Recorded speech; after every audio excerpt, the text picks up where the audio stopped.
My name's James Stukey. I'm from Southport, Florida, and we've just come through one of the most horrific experiences of our lives with this Hurricane Michael.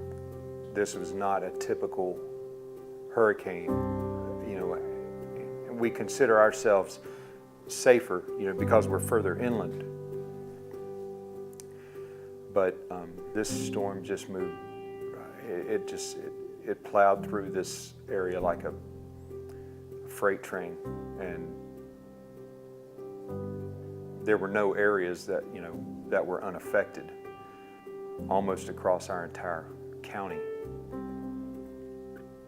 Been assured by my wife that we will not be trying to weather out any more hurricanes in this area, and I'm 100% in agreement with her on that.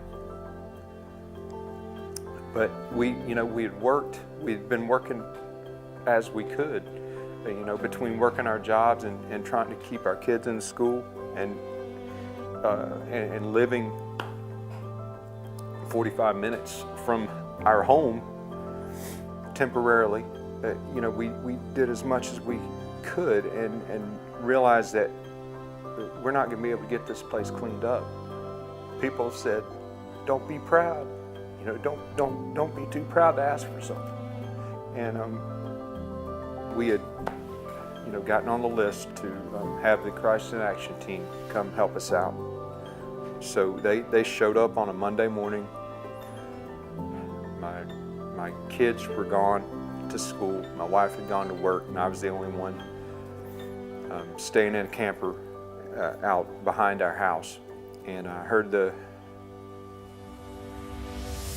some voices and things out in the yard, and I didn't think about it at first, because now, you hear chainsaws at midnight, it's normal.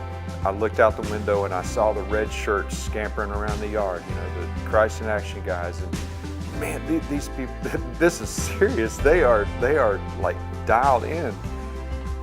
I got a call from my wife that afternoon when she got home from work, and she just had this excitement in her voice, which nowadays, that's good. And she said, "Did you know what they were going to do when they came?" She said, "Did you realize what they were going to do?" And I said, "Well, they were working pretty hard when I left. I figured they'd get those trees out of there." She said, "They took everything. They got everything out of the yard. Every shingle is gone. And we had shingles everywhere.